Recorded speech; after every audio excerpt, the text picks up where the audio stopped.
바로 설포라판이라는 강력한 항암 성분이 들어있기 때문입니다. 그것은 바로 오메가3 지방산 때문이에요. 불포화 지방산과 항산화 성분이 풍부해서 암 예방뿐만 아니라 면역력을 올려주는 데도 도움을 줄 수 있어요. 안녕하세요. 오클리 한방병원 원장 여태경입니다. 오늘은 많은 암 환자분들이 궁금해하시는 주제죠. 바로 암 환자가 먹으면 좋은 음식입니다. 암을 실제로 진단받고 나면 여러 가지 생각이 들기 마련이지만 드는 생각 중에서는 평소처럼 식단을 할 수는 없고 이제 뭘 먹어야 하지 하는 고민이 많이 드실 것 같은데요. 열심히 찾아보면 어떤 음식은 좋다고 하고 어떤 음식은 피해야 한다고 하고 정보가 많은 만큼 헷갈리기가 십상이라 그런지 많은 환자분들이 정작 무엇을 믿고 따라야 할지 모르겠는 경우가 많은 것 같아요. 자, 그래서 오늘은 한방병원 원장인 제가 직접 암 환자분들에게 꼭 필요한 영양소는 무엇인지, 암과 싸우는 데 있어서 도움이 되는 대표적인 음식 5가지는 무엇인지, 이 음식들을 어떻게 섭취하면 더 좋은지 대해서 차근히 설명을 드려볼게요. 왠지 암과 음식이라고 하면 뭔가 무겁고 어렵게 느껴질 수도 있지만 너무 걱정 마세요. 어렵지 않게 일상 속에서 쉽게 실천할 수 있는 방법을 알려드릴 테니까요. 자, 첫 번째 음식은 바로 브로콜리. 그런데 그냥 브로콜리가 아니라 십자가 채소 전체를 포함해서 말씀드릴게요. 브로콜리뿐만 아니라 양배추, 케일, 배추, 무 같은 채소들이 다 십자가에 속하는데요. 왜 이 채소들이 좋냐? 바로 설포라판이라는 강력한 항암 성분이 들어있기 때문입니다. 설포라판은 암세포가 자라는 걸 억제하는 역할을 하고 우리 몸의 해독작용을 도와서 발암물질을 빠르게 배출하는 데 도움을 준다고 알려져 있어요. 특히 유방암, 위암, 대장암 같은 소화기계암 환자분들께서 꾸준히 드시면 아주 좋습니다. 그런데 여기서 중요한 포인트, 브로콜리는 너무 오래 익히면 안 된다는 거예요. 왜냐면 설포라판이라는 것은 열에 약해서 살짝 데치거나 그냥 생으로 먹는 게 가장 좋거든요. 만약 브로콜리를 드시다가 너무 쓰다는 생각이 드시다면 샐러드에 넣거나 살짝 데쳐서 된장에 찍어 먹는 것도 방법이에요. 암 환자분들은 면역력이 중요하니까 되도록 자연 그대로 먹는 습관을 들이는 것이 정말 중요합니다. 자, 두 번째로 소개할 음식은 바로 감귤류 과일입니다. 귤, 오렌지, 레몬, 자몽, 라임 같은 과일들이 대표적인데요. 아니 원장님 과일이 다 좋지 않나요? 라고 물어보실 수도 있는데 감귤류가 특히 암 환자분들에게 좋은 이유는 바로 강력한 항산화 작용, 이 과일들에는 비타민C가 풍부해서 세포 손상을 막고 면역력을 높이는 데 도움을 줍니다. 특히 감귤류 과일에는 플라보노이드라는 성분이 들어있는데 이게 암세포의 증식을 막는 데 중요한 역할을 해줘요.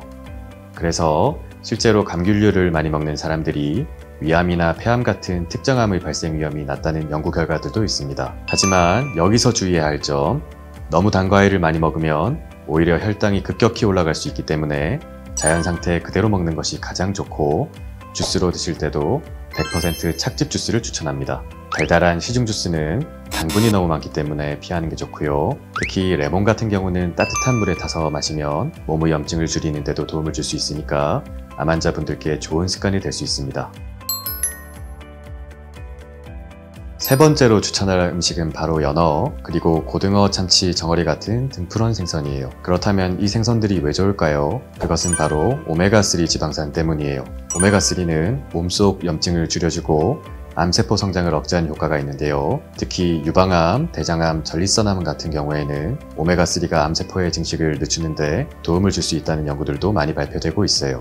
그리고 여기서 또 중요한 점 하나, 연어나 고등어 같은 생선에는 단백질도 풍부해서 암 환자분들의 체력 회복에도 도움이 됩니다. 그리고 드실 때의 팁을 한 가지 드리자면 생선을 드실 때는 너무 기름진 조리법은 피해야 한다는 점이에요. 예를 들어 튀기거나 너무 짜게 양념을 해서 먹으면 오히려 건강에 좋지 않을 수 있거든요. 그러니 가능하시다면 찜이나 구이 또는 초밥 형태로 드시길 바래요. 네 번째 음식은 바로 현미, 그리고 귀리, 보리 같은 통곡물이에요. 많은 암 환자분들이 식이섬유를 충분히 섭취하지 못하는 경우가 많은데 현미나 귀리 같은 통곡물에는 식이섬유와 항산화 성분이 풍부해서 장 건강을 좋게 해주고 혈당을 안정적으로 유지하는 데도 도움을 줍니다. 특히 대장암 환자분들이라면 장 환경을 건강하게 유지하는 것이 정말 중요하기 때문에 백미보다는 현미나 귀리 등의 잡곡을 섞어서 드시는 걸 추천드려요. 통곡물에 대한 팁도 한 가지 드리자면 처음부터 100% 현미밥 또는 귀리밥을 드시면 소화가 어려울 수도 있으니 잡곡을 섞어서 드시는 것을 추천합니다. 마지막으로 소개할 음식은 바로 견과류, 특히 호두, 아몬드, 브라질 너트 같은 견과류가 암 환자분들께 도움이 됩니다. 견과류에는 불포화 지방산과 항산화 성분이 풍부해서 암 예방뿐만 아니라 면역력을 올려주는 데도 도움을 줄 수 있어요. 그리고 특히 브라질 너트에는 셀레늄이라는 미네랄이 풍부한데요. 이게 강력한 항산화 효과를 가지고 있어서 암세포가 자라는 걸 억제하는 데 도움을 줄 수 있다는 연구들이 있어요. 단, 잘 아시는 부분이시긴 하겠지만 견과류는 너무 많이 먹게 되었을 땐 칼로리가 높기 때문에 하루 한 줌 정도만 섭취하는 것이 좋답니다. 오늘은 암 환자가 먹으면 좋은 음식 탑5를 소개해 드렸는데요. 도움이 되셨나요? 오늘의 주제가 음식이기 때문에 분명히 음식도 중요하다고는 할 수 있지만 가장 중요한 건 균형 잡힌 식사와 꾸준한 건강관리라는 말씀을 드리고 싶어요. 그리고 병원에서 치료를 받는 것도 중요하지만 우리가 매일 먹는 음식이 내 몸을 바꾼다는 말씀도 드리고 싶어요. 이렇게 해서 벌써 마무리를 할 시간이 왔는데요. 오늘 추천해드린 음식들 꼭 기억하셔서 건강한 식습관 만드셨으면 좋겠습니다.